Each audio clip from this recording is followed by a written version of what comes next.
Passar para a próxima aqui então, né? Ó, essa é uma matéria muito interessante que veio aqui do Correio Brasiliense. Psicose induzida por maconha acontece em menos da metade de 1% dos usuários, né? Ou seja, aqui a gente viu, por exemplo, na semana passada a gente fez um giro ali, né, mostrando, por exemplo, a repercussão do jornalismo da Record, né? Falando, por exemplo, 4 a cada 10 pessoas que utilizam maconha vão ter problemas psiquiátricos, né? Ou seja, uma desinformação. Então, a gente vai entender, né, Tico? A gente sempre fala que a maconha, como qualquer outra substância, tem os seus públicos que vão ter né, um cuidado maior, né? Então, adolescentes, pessoas com alguma crise no sentido psiquiátrico também tem uma parcela, mas aqui no dado que a gente vai ver nessa matéria traz que o número de pessoas que têm algum problema relativo a isso é muito pequeno, né, cara? É um público que já tem uma tendência a ter, né, essa situação. Então, assim, é algo muito específico, muito pontual, que, mais uma vez, se a gente tiver informação, se tiver acompanhamento médico, o médico já vai, né, contraindicar essa utilização, por exemplo, no caso do THC para essa pessoa. Então, assim, são casos muito específicos, muito pontuais, que se a gente for ver, por exemplo, se você pegar qualquer medicamento e ler a bula, provavelmente você vai ficar com puta cagaço e não vai consumir ele. Porque, assim, as chances de risco ou de alguma complicação é tão grande que às vezes dá até medo, né, cara? Então, assim, trabalhar com esse número menor de 1%, que se acompanhado a gente ainda consegue reduzir ele para quase zero, eu acredito que a maioria das pessoas que acabam passando por essa situação é simplesmente por falta de informação e consumir sem nenhum tipo de conhecimento, né? Exato, Esse exatamente. tipo de informação está trabalhando na zona da fake news, entendeu? Exato.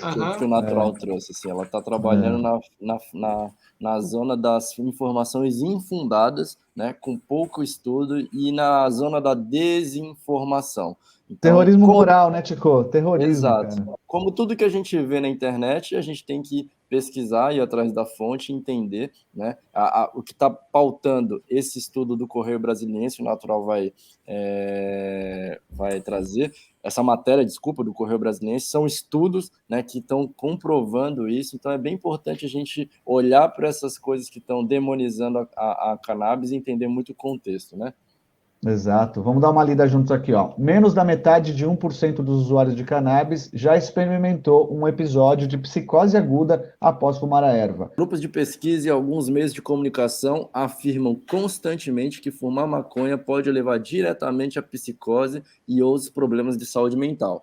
No entanto, estudos de pesquisa clínica refutam esses mitos, e alguns sugerem, inclusive, que os distúrbios psicóticos tornam as pessoas mais propensas a usar cannabis, e não o contrário. É aquilo, né, Panda? A galera tá dourando a pílula pro outro lado, né, assim, para demonizar a cannabis sem entender de onde vem. O que você acha, cara? E além disso, você vê que, assim, parece ter um dedinho de má fé, né?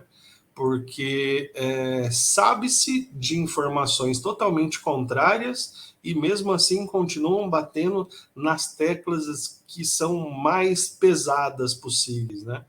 Então, cada vez mais essa questão da desinformação ataca diretamente o movimento para que ele não ocorra e para que não haja essa possível liberação. Cara, sobre isso, eu vou só reabrir a tela aqui enquanto o Natural volta, que ele teve um problema de conexão e caiu. Mas essa questão da psicose induzida, né, sempre foi uma questão, né, para todo mundo, assim. Então, o que é importante entender é que ela só é induzida se, né, você tiver uma predisposição. Então, uma pessoa que já tem no caso, por exemplo, a esquizofrenia, que ela tem a possibilidade de ter esse gatilho, né, para ter esses surtos, E sim, aí nesse caso a cannabis vai entrar e vai ser esse gatilho para que isso ocorra. Só que o detalhe é, essa doença já é pré-existente, ele já tem essas crises com ocorrência e a cannabis ela só vai fazer uma pequena evolução dessa situação. Coisa que, se ele já estivesse fazendo um acompanhamento médico, o médico já ia restringir. Por isso que nós sempre recomendamos, com a história de ninguém tá adorando pílula nenhuma aqui, quando você for fazer uma consulta, se você consome cannabis ou qualquer outro tipo, né, de substância, fale abertamente com o seu médico. Essa informação é importante. Dos quase 1/4 milhão de usuários de cannabis no banco de dados, apenas 0,47% já havia sido hospitalizado com sintomas de psicose relacionado à erva. Ou seja, é menos da metade de 1%. Né? E dos poucos indivíduos que experimentaram esses sintomas, 1/3, né, também estavam usando álcool e outras drogas psicoativas ao mesmo tempo. Então é importante frisar isso, né, o Panda? Exato. Inclusive, em Amsterdã, todos aqueles pubs famosos que você vê lá, eles têm uma regra básica, aonde se vende cannabis, não se vende álcool.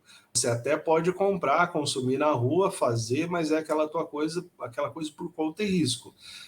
Não é indicado consumir, inclusive para quem faz tratamentos médicos, não é indicado que você consuma logo após ter consumido os teus medicamentos, né? Você tem que trabalhar isso com horários diferentes, porque pode sim ter reações, querendo ou não, é um componente psicoativo, no caso do THC, é um componente que vai interagir com o teu corpo, e com o álcool, então, não tem nem o que falar, né? O álcool sozinho, ele já causa grandes danos na sociedade. O estudo deixa bem claro que o risco de sofrer psicose induzida pela maconha é extremamente baixo, mas para certos dados demográficos, esse risco é muito maior. Indivíduos diagnosticados com psicose tiveram 14 vezes mais chance de vivenciar algum tipo de doença. Né? Taxas mais altas dessas CAPs também foram encontradas em pessoas que foram diagnosticadas com transtorno bipolar, depressão e ansiedade. As pessoas mais jovens também eram 2,7 vezes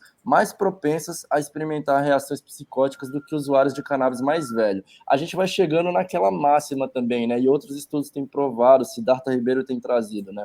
A cannabis, a maconha, é uma medicina muito voltada para velho, né? Então, pra gente, quanto mais velho a gente experimentar, mais bem faz ao nosso organismo, né? Também não, o que a matéria traz, né, também, Tico, que eu achei importante, assim, né?